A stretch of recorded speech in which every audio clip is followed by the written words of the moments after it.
Thank you guys all so much for being here. My name is Louise Matsakis. I'm a senior business editor at Wired Magazine. Before we start, I just wanted to quickly note that this session is part of the World Economic Forum's Center for AI Excellence.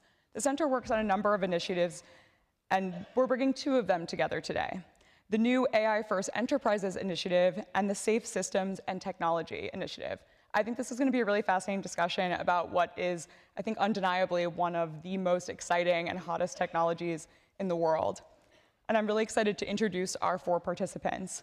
Dr. Guan Chen is the CEO of Lai, a global AI company focused on intelligent automation and AI agents, and he has a PhD in machine learning from Princeton University.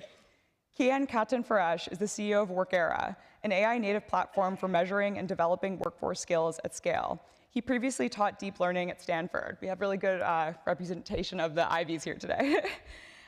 He helps global enterprises assess how ready they are to adopt AI. John Lombard is the CEO. Oh, sorry, actually, sorry to pass you over there, Vuvan.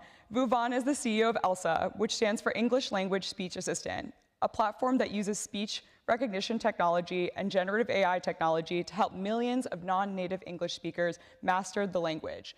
ELSA is used in over 100 companies and has over 100 countries, which is much more impressive than 100 companies, and has partnerships in schools, governments, and corporate training programs. And at the end here is John Lombard. He's the CEO of NTT Data's Asia Pacific business. And NTT Data, which I'm sure many of you are familiar with, is a global IT and business services firm that operates in over 50 countries.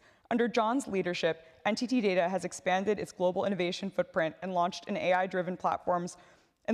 of AI-driven platforms for healthcare, finance, and manufacturing.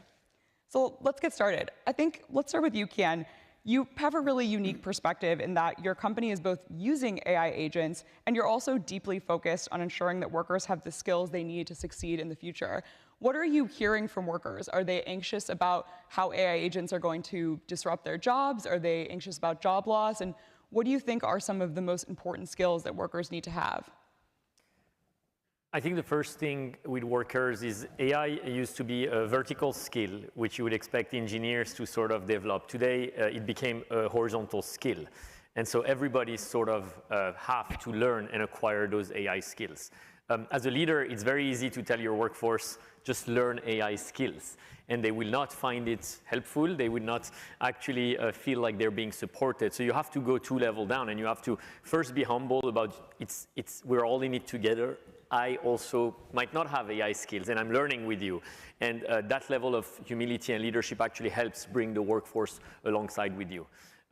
Also help them carve out time to develop the right skills to be AI ready, which means being able to talk to machines. Some people would call it vibe coding when you talk to a machine that's coding for you.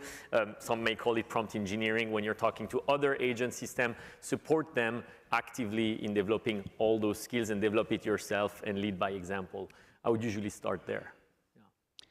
Guan Chen, Lai has been doing this for a really long time. We were talking earlier this morning about how your original vision for your company was actually AI agents for everyone, right? Do you feel sort of a sense of, satisfaction that now everyone's catching up to you? And what do you think, like, the mistakes are, or like, what are some of the narratives that you think are incorrect about this technology as someone who's sort of seen it evolve for a really long time? Totally, yeah. My company, Lai, is actually turning 10 next month. So it's a decade-long startup already. Yeah, our original vision is to build AI agents for everyone, or AI assistants. But that's before the arrival of large language models. At that time, we have to stick with solutions like chatbots, robotic process automation, and intelligent document processing. But now, AI agents changing the landscape. I think some of the challenges my startup faced early on is the technology is not very mature. But as a startup, you also need to focus on use case. And when you receive funding from venture capitals, you also focus on how you can monetize, how you can acquire customers. So looking back, maybe if we focus a little bit more on fundamental research, like what OpenAI did a decade ago, yeah, Lai could be the DeepSeek of today.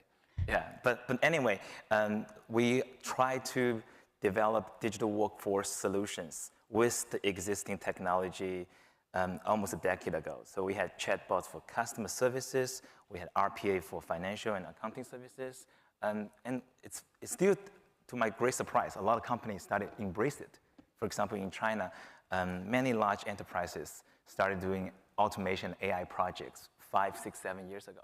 Yeah, but now there's a new wave with this agentic AI adoption, and people are becoming even more enthusiastic to embrace it, given all the development in the foundation models. Yeah, I think we're really at this moment where there's sort of widespread adoption, and a lot of different kinds of organizations are scrambling to figure out the best way to bring this technology in-house. John, that's what your job is at NT Data, is to really bring, big corporations, legacy institutions that have been around for a long time and have, really wide customer bases. How do you bring this technology to them, and how do you also help them evaluate whether it's working, right? Like, I think that that's a really difficult project. You can start using this technology and experimenting with it, but how do you measure that it's benefiting an organization? Yeah, so thanks, Louise, and good morning, everyone. Thanks for showing up early for the first session. So there's a couple of things there to look at. One of them is the deployment and the two different scenarios that we often see with these types of projects. So one example, and I think you were mentioning sort of RPA, is an existing repetitive process that's very consistent. Many organizations are already using RPA, are already using some form of automation in that process. So we've developed a smart AI platform where you can actually plug in an AI agent into those existing RPA environments. So we've done that ourselves at NTT Data. We've got, like many of you, I'm sure, back office processes in finance, in HR, and other areas, where we've been using RPA for many, many years, and the ability to plug that out with an autonomous agent is really good.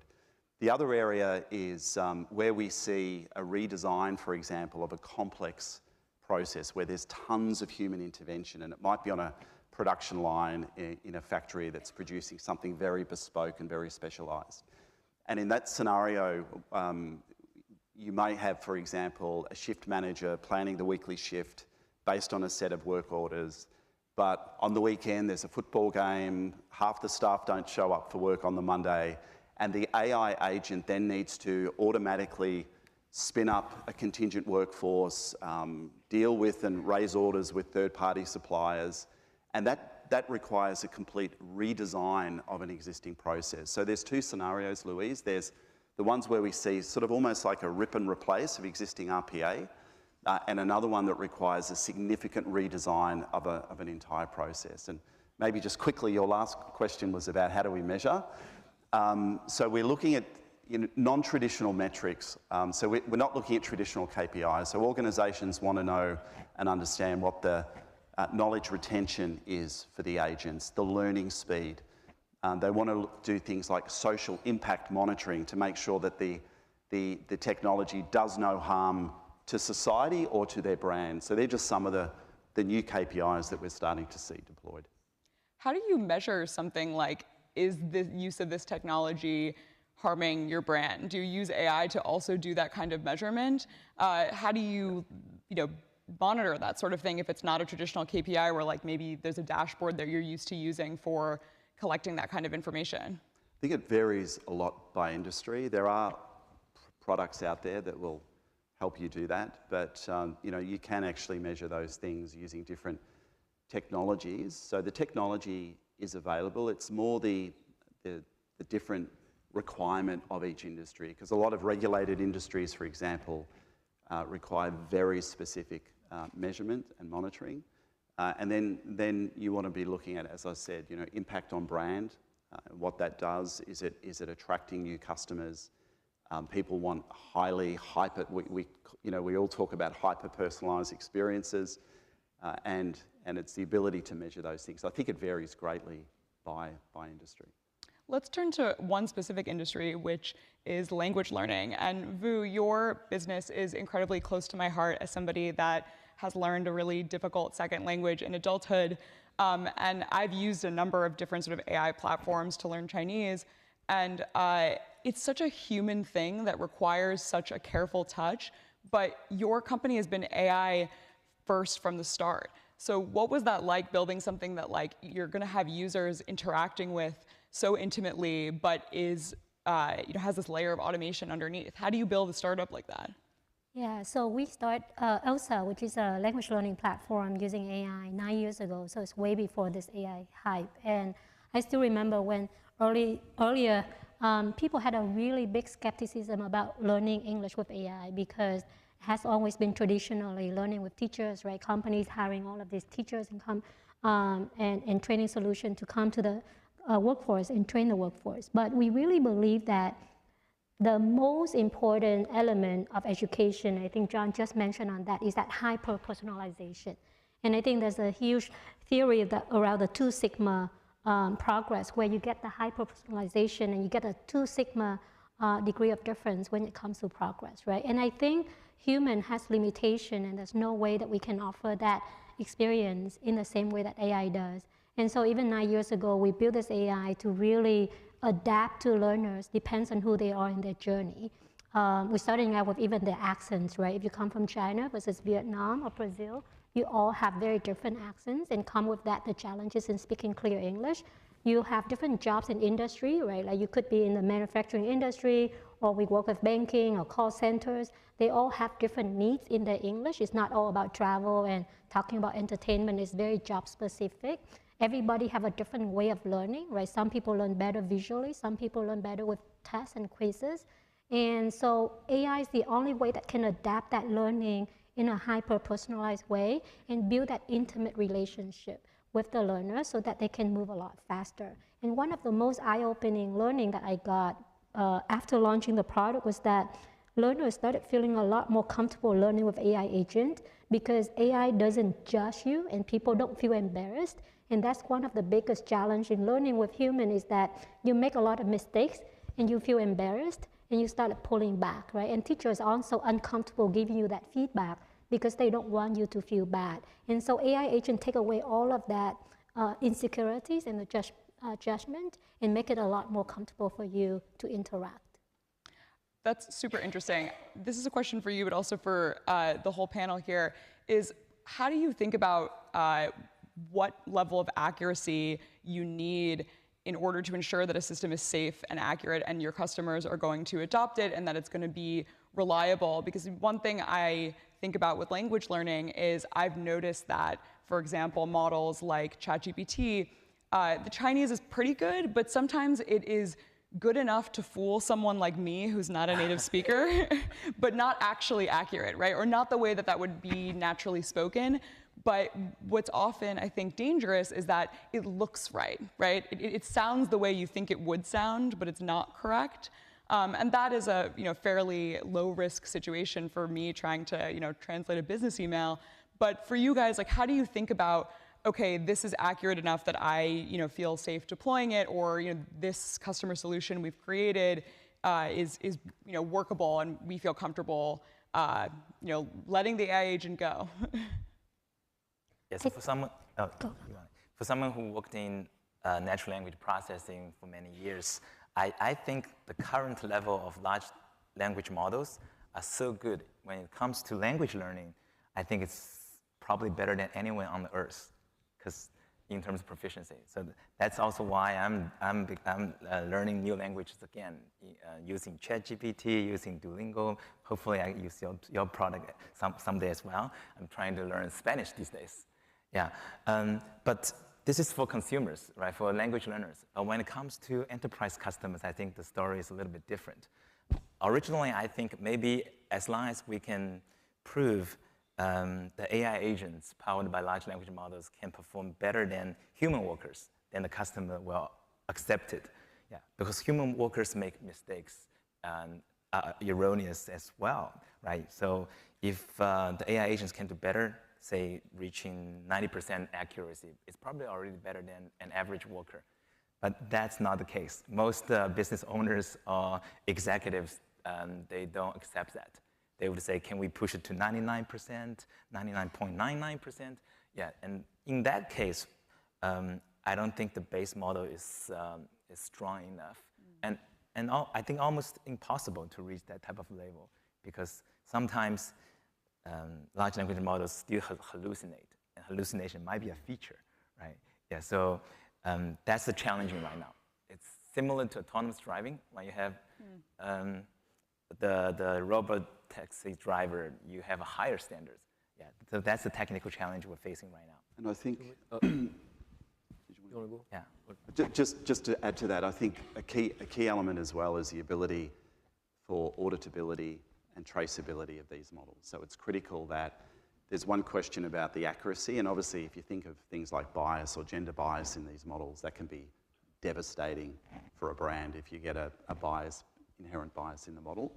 But the ability to trace and audit the decision process, I think, is an important factor as well. What I'd add is, I think the world is moving so fast with AI that you have to choose the battles you're going to fight to get to the performance that you want on agents. So at Workera, what we do is I actually told the team, I don't want to hear anything about foundation models. I don't want to hear anything about training. I don't want to hear anything about fine-tuning.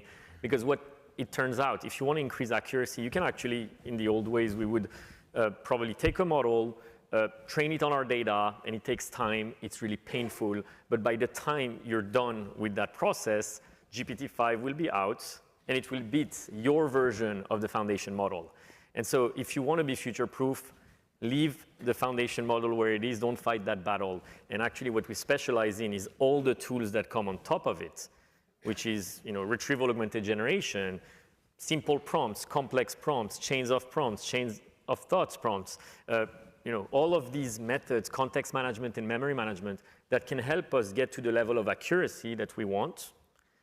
And when GPT-5 will come out, or a new language foundation model will come out, we'll just plug it in underneath, and it will still work. And that is a future-proof approach to building AI products today if you're in the application space. And I think for us, when we work with enterprise, I think I agree with Dr. Wang that you need a little bit different accuracy than consumer. And so actually we take a different approach when we work for enterprise.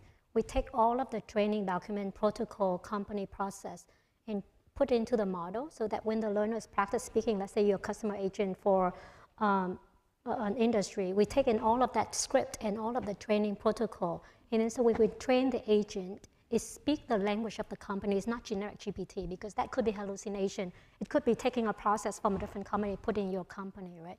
Let's say we work with airlines, we actually put in all of their menus onto the agent so that they know exactly what item is available for the employees, for the flight attendant to speak.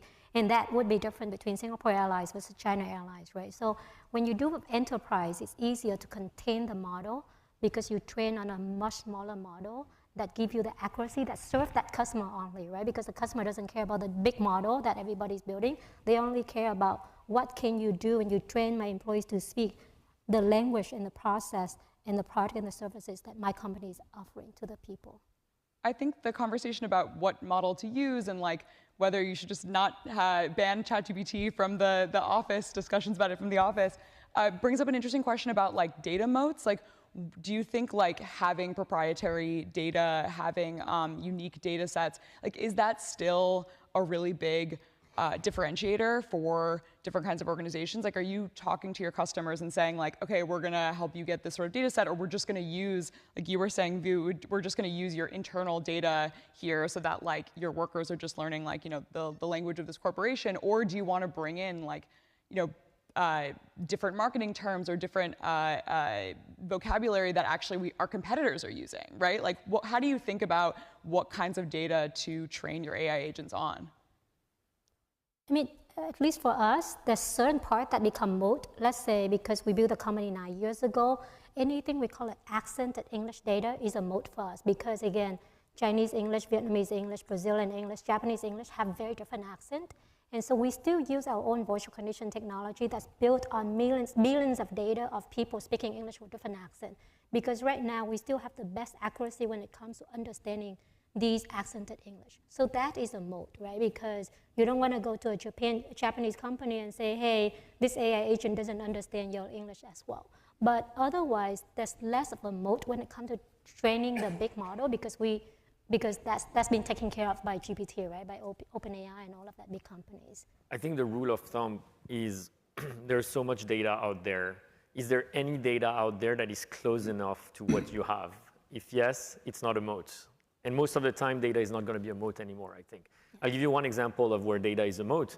We had a group of students a few years ago at Stanford that ended up building a startup out of that, but they had a data set collected by putting a camera under a truck in the farming in agricultural farms, and they had really precise pictures of crops being diseased or not diseased.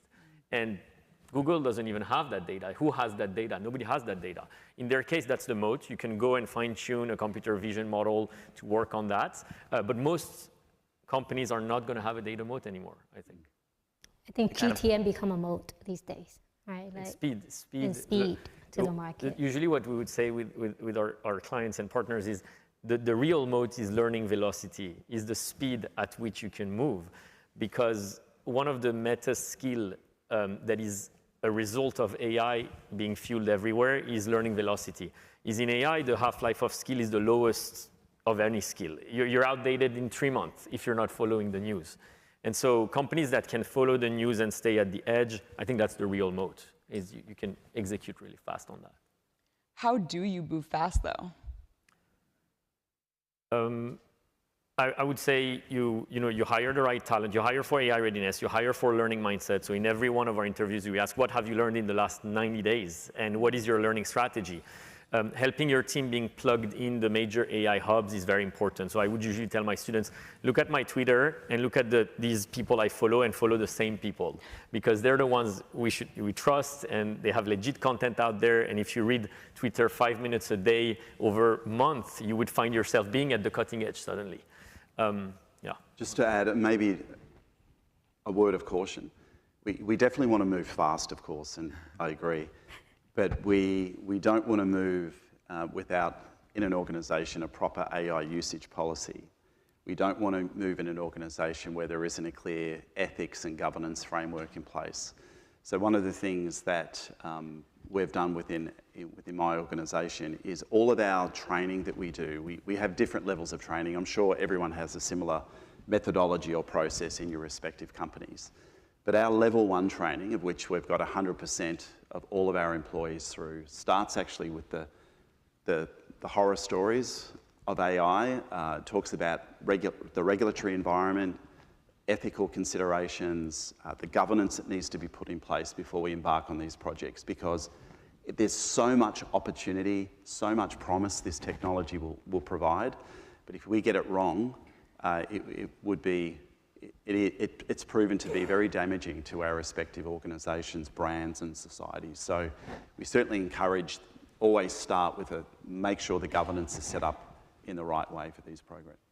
I'm going to push you to be a little bit more specific. What kinds of usage policies have you seen organizations want to adopt? Like, what sorts of things did they say, okay, like, this is where we don't want to use this technology at this point, or like, this is too far, or we think that we're going to run into regulatory trouble here? Like, what are you seeing? Like, okay, most organizations are adopting policies that are fairly similar. Or are you seeing them really sort of tailor depending on both maybe the regulatory and the cultural context? I think a lot of it initially comes down to, and I mentioned this earlier, are we able to audit and trace the decision-making process that these agents utilise? Can we track it? Can we make sure that it does no harm? And this do no harm policy, I know it sounds quite generic, but if you think about it, it's super important. Do no harm to our brand, do no harm to society, and make sure that we're, as part of that process, and I think it was discussed earlier, educating the workforce and getting them involved in the discussion, in the conversation about how it would help them. And the other thing that what we are seeing quite consistently is coming through is this messaging around these agents and this technology is there to help us as humans. It can't be there just to rip and replace people. If that's the message, we'll have what the United Kingdom had. I heard Tony Blair yesterday talk about this being the biggest transformation since the launch of the Industrial Revolution. Well, as I've discovered being an Australian, and hopefully your solution can work out my accent, but the Industrial Revolution kicked off a group of people called Luddites. I don't know if anyone's ever heard of the Luddites. The Luddites were basically people that went in and smashed all of the mills, the cotton mills, etc. And they were worried about the impact of this technology on their society and on their lives. So we don't want a modern movement of Luddites in our industry. But the good thing about them, they shipped them off to Australia when they caught them, so that was an upside. I think you bring up a good point, though, which is that the Luddites were not against the technology itself, right? But they were against the harms of the technology on their own livelihoods and on society, right? And so, like, I think that's sort of the really important point to remember. And I think just to go back to your Twitter list here, Kian, I think narratives about this technology are really important to think about, right? And I wonder, do you guys think that there are any narratives that are wrong or that like are kind of a distraction, right? If you're trying to stay on the cutting edge of where this technology is going, like what do you see as a distraction or a misconception or something like that's not who I am gonna have you follow on Twitter, Kian? Like these people are not on my list, right? Yeah, certain people you don't want to have on your list on Twitter for sure. But no, I think one of the narratives that I find really hypey and not true is that coding is going away. I think there's a lot of hype around, hey, vibe coders can do anything and everything. I think if you know how to code, you know how valuable that skill is and what it allows you to build. Actually, the analogy that I have is there's a framework in front-end engineering called React.js that's extremely popular. It's the most popular front-end framework in the world, probably. It came up maybe 10 years ago or 13 years ago. And the day it came up, everybody was like, wow, it's so much easier to create front-end interfaces than it ever was. Front-end engineering is likely to go away. It's going to go away. You look at LinkedIn job reports in the last few years, one of the top jobs for low supply of skills, high demand is React engineer. So all I'm saying is like the same thing is going to happen. You're going to have sort of prompt engineering at the top of the stack, but an engineer, in order to build the cutting edge, will need to be able to go down and up the stack. Will be go to Python. Python connects to C++.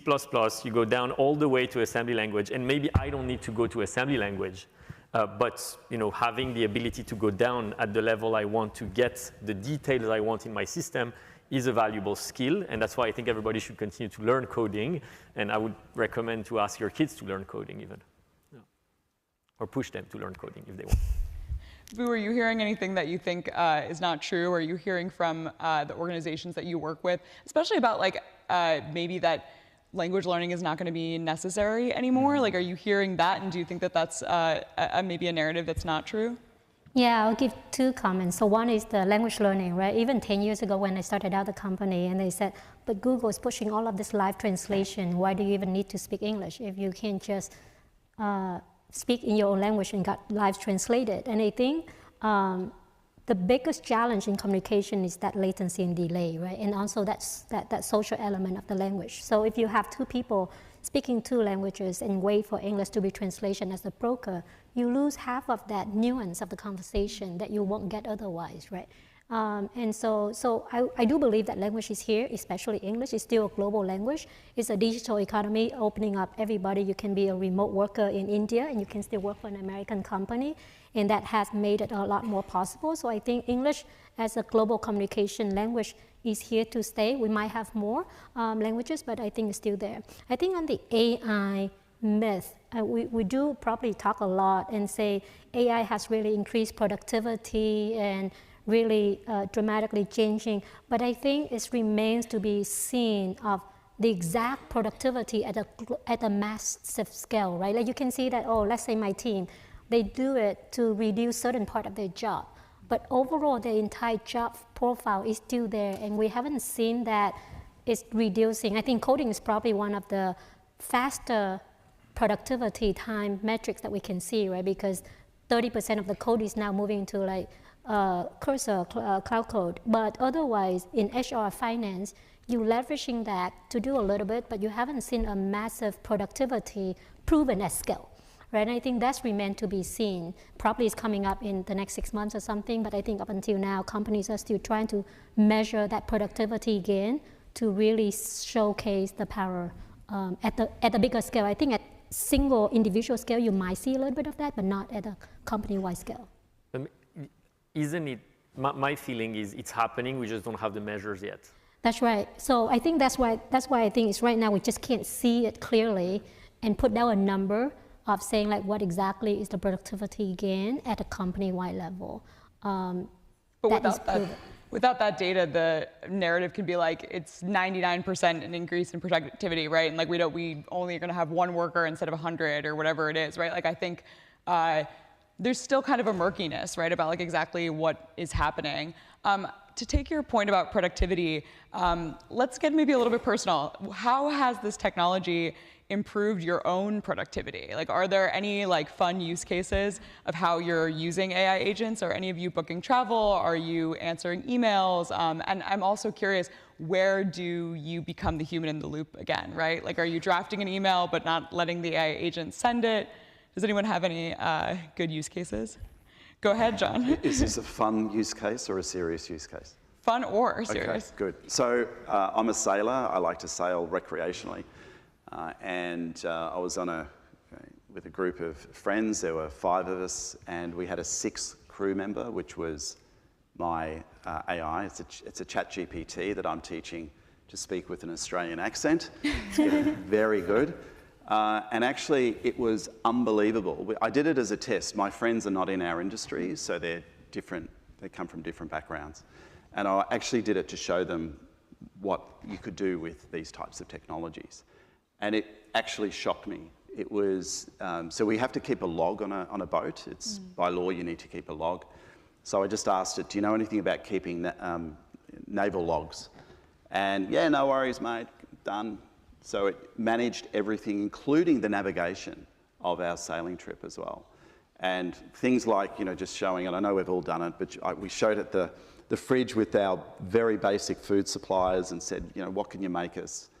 It literally was a 6th crew member, so it just blew me away. Yeah. That's a really great use case. I can give an example. So I have a twin myself, but now with the technology, I can create a digital twin. And 2 years ago, when we launched our new product, we have Laie Lead as a new product launch every year. So the one opening speech I had is with my digital twin. Yeah, so I'm very surprised that actually you can create your own image, your own voice.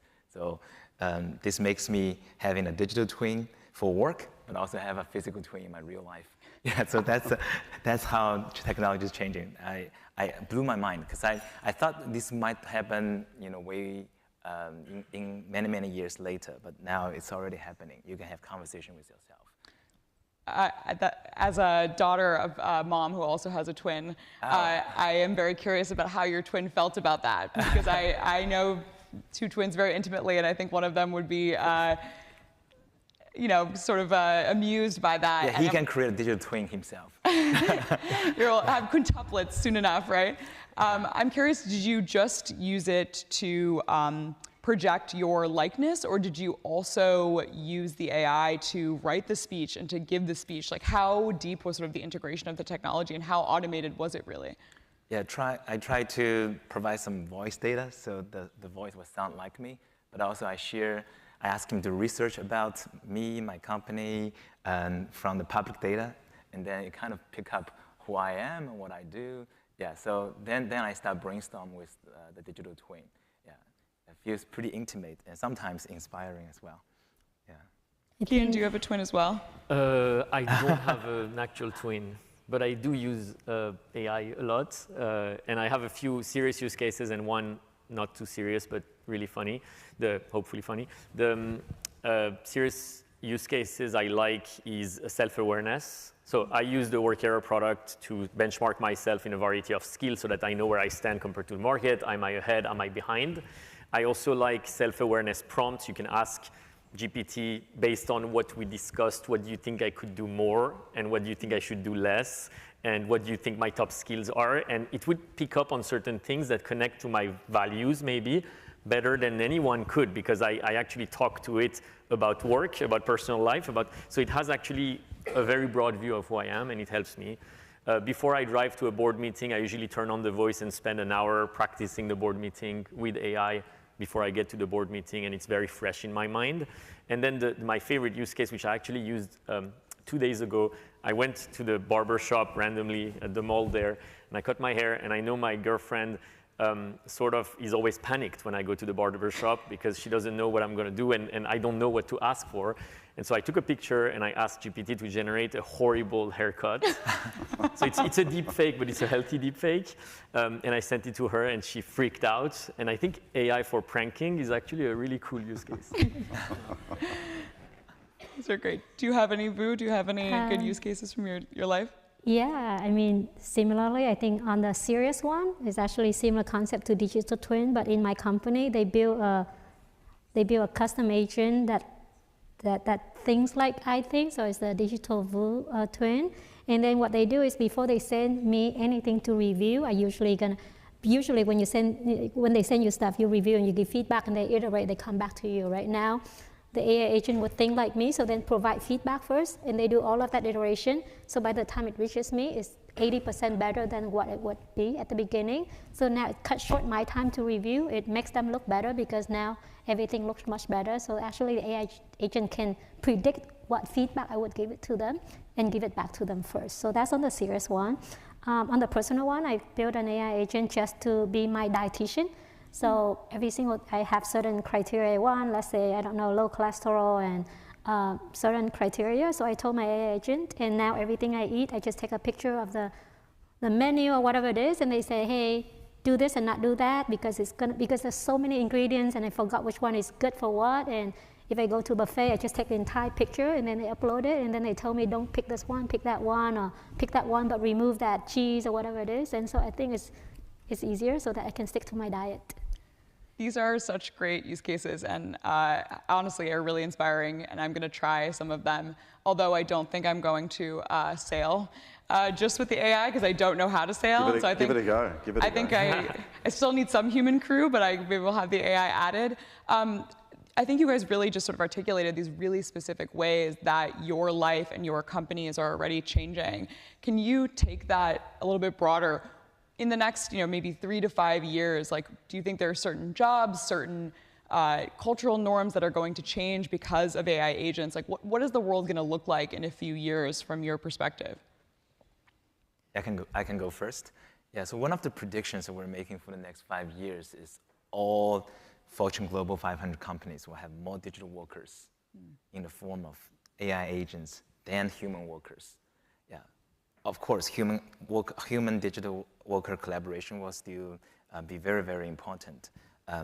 But if you want to stay competitive, then every leader should think about how I can embrace AI agents' digital workforce, because that's going to allow you to remain as a Fortune Global 500 companies.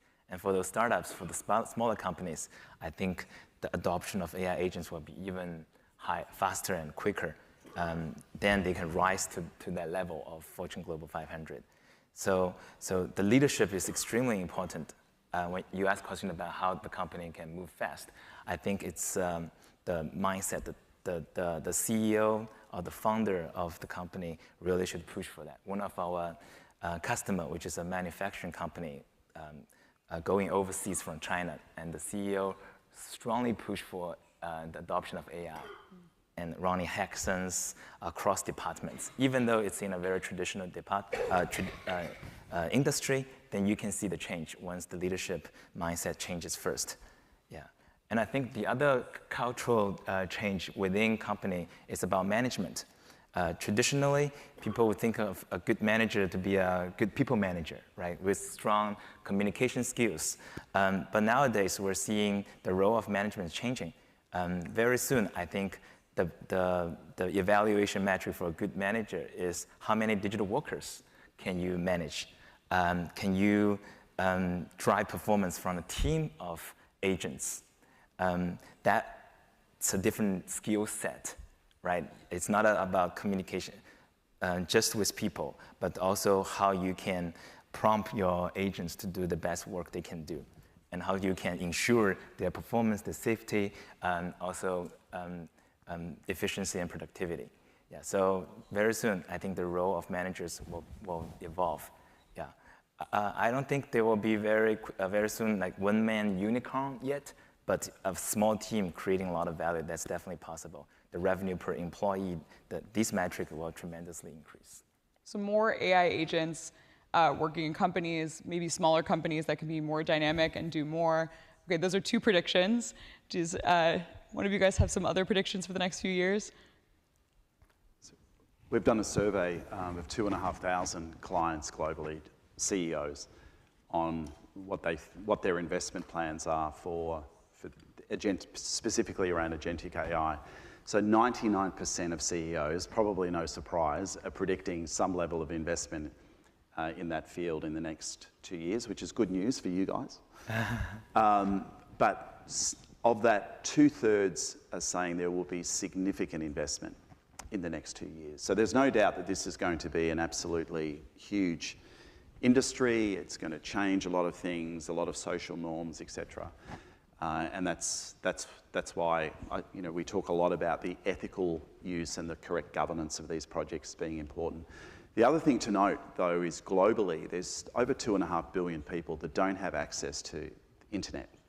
So we need to make sure that there's inclusion in this topic as well. And that's an area that certainly concerns me, is making sure that we've actually participated in the World Economic Forum's blueprint for AI inclusion, because that's just too many people that could be left behind in this space. That's a really good point. Yeah, I think that's a great point. I would say, you asked 3 to 5 years. I have one prediction for 3 to 5 years, and then longer term. 3 to 5 years, I think that half-life of skill is going down, meaning you need to refresh your skills all the time. Learning velocity is becoming the competitive advantage for organizations.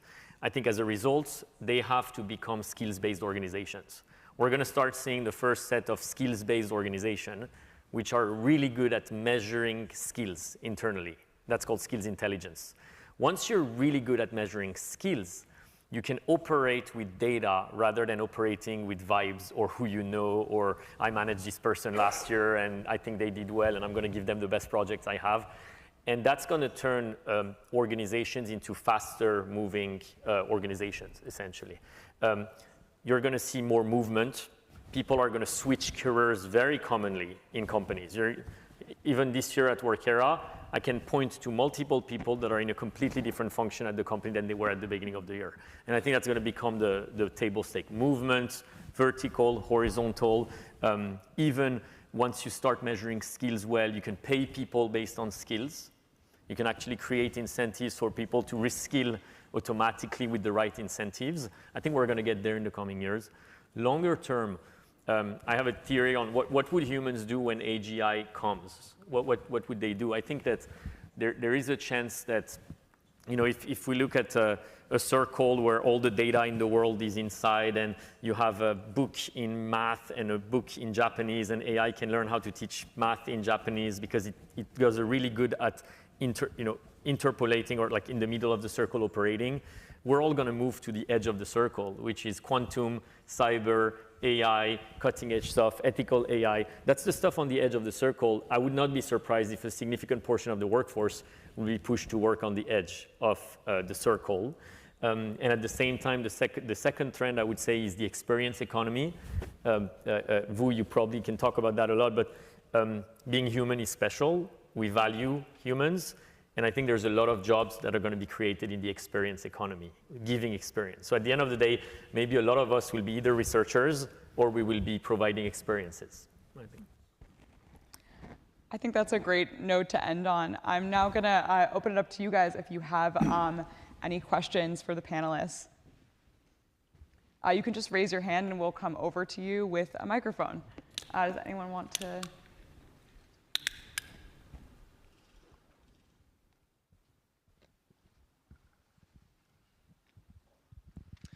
Thank you. This was a fantastic panel. But one thing that particularly struck me was, John, when you said you go straight to the horror stories, and I wasn't expecting that, but I was gratified. So I'm an academic that studies responsible innovation and technology and transitions. But as an academic, I also sometimes have this fear that I'm stuck in my ivory tower, even though I try and get out of it, and I have no idea what it's like in the business world. So I would love to know from the panel, very, very candidly, How serious, in your perspective, are some of the risks, some of the hidden risks associated with AI adoption and development? And where do you go to get your intelligence on how to navigate them? And I'm not talking about the big stuff with regulation and a lot of the hype around this, but the very, very practical risks that you see right in front of you.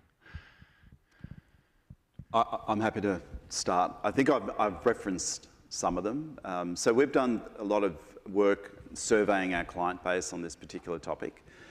And there's lots of statistics I can throw around here, but one of the risks that we're definitely seeing is around infrastructure. And over 80% of companies that we survey say that their existing infrastructure is an inhibitor to the adoption of AI. I mentioned before, I think that the metric was 67% of all of the people we surveyed said they don't have an existing AI usage policy and governance policy in place. So that's 2/3 of, and these are enterprise clients that we surveyed. And also, if you talk to a CEO will say, yeah, you know, AI could pose an additional risk from a cybersecurity perspective. If you talk to a CISO, so a chief security officer, most of them will say, yeah, this is really, really going to create a lot more risk for us. And in the last year, 90% of all AI deployments have had some type of cybersecurity incident. Now, it doesn't mean they were hacked, but there was something that didn't go to plan. So I think it's pretty clear that, you know, and again, I'm in the industry, we work with a lot of these organizations.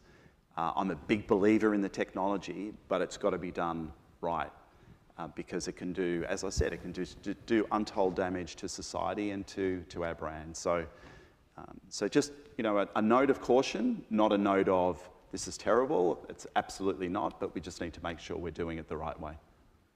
Thank you. To add on that, two frameworks that we use and one example. First framework is we've been building software traditionally, deterministic software. You know what goes in, you know what goes out. Today, the trend is fuzzy engineering, is sort of in the middle, stuff is happening and you don't know what necessarily will come out. You will not be able to move all your application to fuzzy engineering, even if you want to today. And the way you would segment it is high-stake situation versus low-stake situation.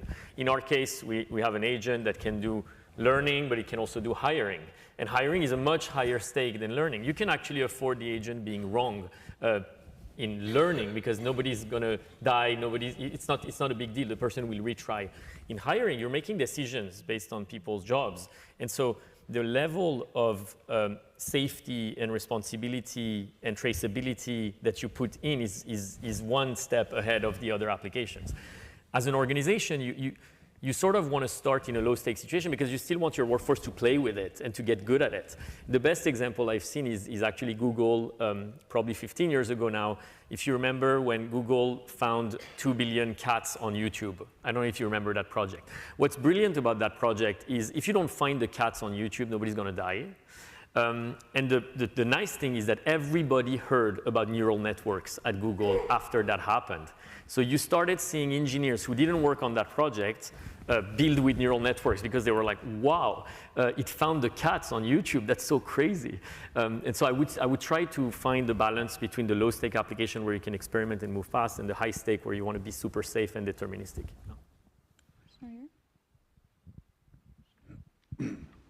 Thank you, everyone. Brilliant session. My name is Wesley Koo. I'm a professor at Johns Hopkins University based in Washington, D.C.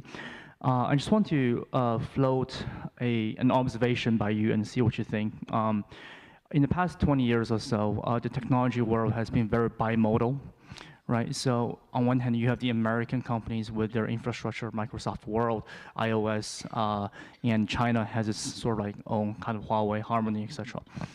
Do you see the same trend emerging in the realm of AI, where you are having American companies versus Chinese provided infrastructure around the world, and the two countries fighting it out in that way? Or do you see much more localization as a result? I can speak to that. I think you're right. I think it's happening even faster these days. So for example, in the mobile internet age, iOS and Android dominated the space for many, many years. Huawei launched Harmony OS almost out of necessity after they were banned. Yeah, so, but it's like a decade later. But nowadays, of course, US, they have the leading models, the frontier models that developed by Google, OpenAI, and Anthropic.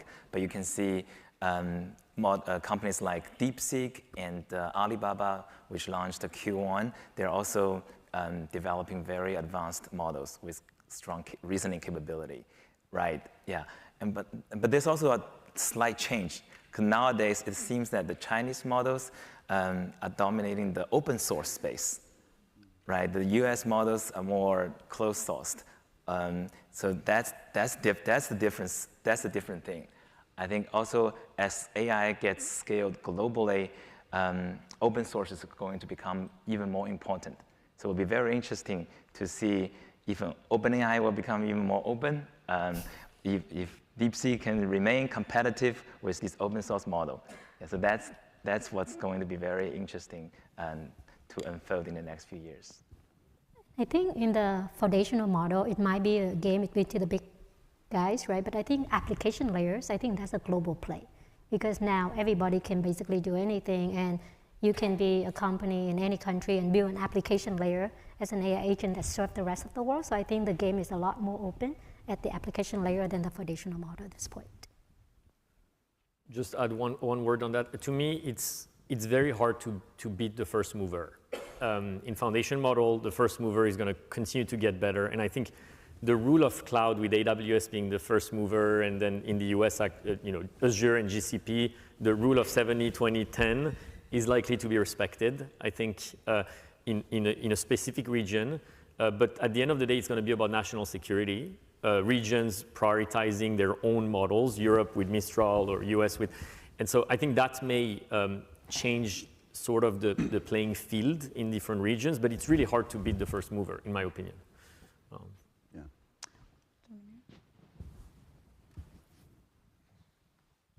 Thanks for the great session. And we heard a lot about responsible AI, accountability, and we also heard the future in the next 3 to 5 years. How about sustainability? Because of, the consumption of infrastructure, the energy to create all these large models. So what's your views on the sustainability part of AI?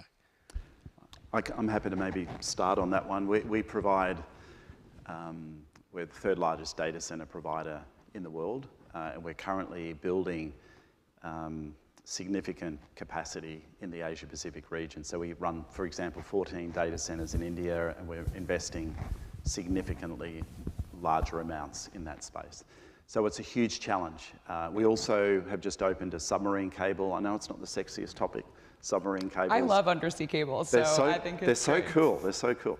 So these are important, obviously, because we're connecting India to Thailand, Malaysia, Singapore, to the rest of the world, and you need the pipes to drive all of these wonderful products from my panelists. But the topic of sustainability is massive.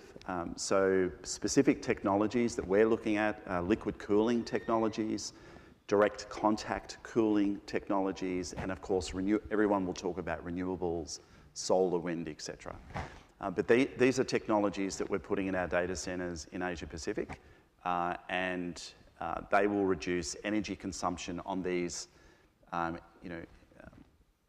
in the data center by 30%. So that's the statistics we have. But we need to get to net zero. We're committed to net zero by 2030.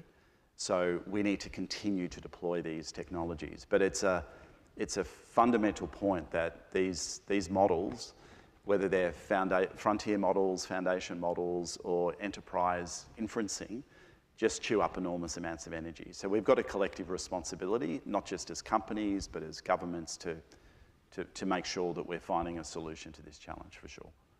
That's a really good question.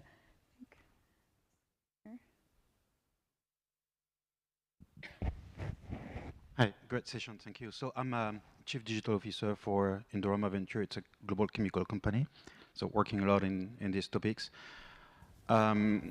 So talking about really agentic economy and really about an agent, not just a model, so really an agent with the ability to execute tasks and to connect agents to other agents. This is a radical shift in enterprise architecture and the organization of the work. and it has big impact beyond just the skills and the new skills which is required for the employees, but also I think for the operating model of the enterprise, of the economy. And we see a lot of shift already in the industry. We saw recently some, I think, public open letter from some CEOs like Shopify or JP Morgan's working on that, or Amazon recently. And also we see a lot of enterprise merging HR department with IT department. Moderna, for example, I think it's going that way. Working with your own customer or the people you're working with, which change do you see for the enterprise in their operating model, in their organization, not just in the employee skills? This agentic economy is going to drive, it's going to bring to us? That's a really good question. Just to restate it, I think the question is not just sort of on the individual employee level, but on the organizational level of an entire company. Like, how do you see things change? Like, are you going to see departments merging? Are you going to see functions disappearing or new functions emerging? I think we talked a little bit about, like, you know, maybe flatter hierarchies, but can you talk about sort of the more functional level of the organization, how that might change?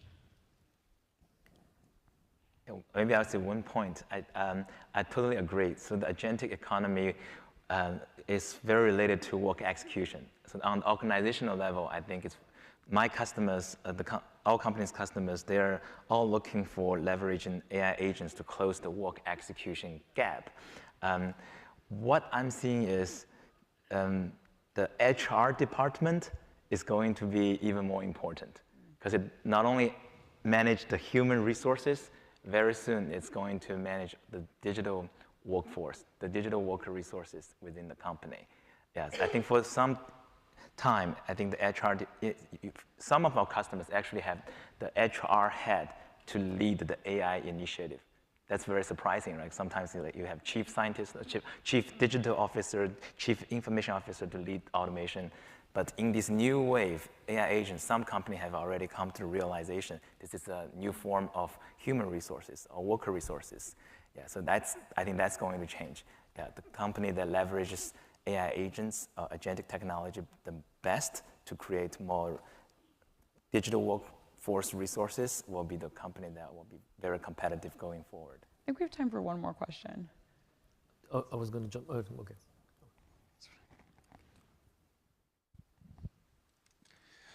Hello, I'm founder and CEO of Fuxi Institution, is a think tank in China. So I think we talk about a lot about agent economy, but I think now there is a big challenge for the agent economy is how to make sure that the interconnection and the interoperability of the different agents. But now, you know, in Silicon Valley, that Microsoft supported MCP to be the core protocol to make sure that the different agent can be interoperable. But I don't think that it definitely will be the fundamental protocol for the agent economy. Just like internet, you know, many years ago, even TCP/IP is not core technology for internet. So how to unify the key technology to make sure the interconnection and interoperability among different agents is very, very fundamental and critical issues for the future agent economy we want to use. So my question is how to make sure we can have some kind of solution for interoperability, and who will lead that? How make sure the collaboration among different countries such as China, US? That's a great question. Just to restate it briefly, how do we ensure that the interpretability between different agents that have different underlying technologies or you know, are relying on different part of the stacks can interact with each other and that, you know, that's accurate? I think one of the most important things for us as we started introducing and building a lot of agents is to have the common source of truth of the data across the company, and we call it the knowledge base, right? Because right now, if you have one agent connecting to one source and the next agent connecting to a different stack, I think you can easily get different truths out there that you train people on. So I think the fundamental layer is to really have all one single source of truth as the data in your company. And how do you make sure that all of these agents, whatever you introduce into the company, speak to that one same knowledge base, so that because whatever the input that comes in is the output that comes out, right? We make sure that the input is correct and bulletproof in terms of accuracy and security, and the honesty and the integrity of the data. And I think I agree, and I think you need a platform that's based on an open set of standards, open API platform. The reality is that a lot of the new organizations that are coming through with really deep skills and specialized capability, we won't get the benefit of that if we operate in a closed environment. And ultimately, I think the market will sort that out. Our client base wants to have not just the ability to integrate these solutions today, but for all of the other ones that are yet to come. And so I sort of trust the market in this space. The market won't want to work with closed environments that are too difficult to integrate in the future. I think that's a really great note to end on. And I want to thank the panelists. I want to thank you guys for being here, and especially thank the forum for facilitating this conversation. I've done this many times all around the world, and these were some of the best questions. And the panelists here were just so informed, and I really appreciate all of your time. Thanks so much. Thank you, Louise.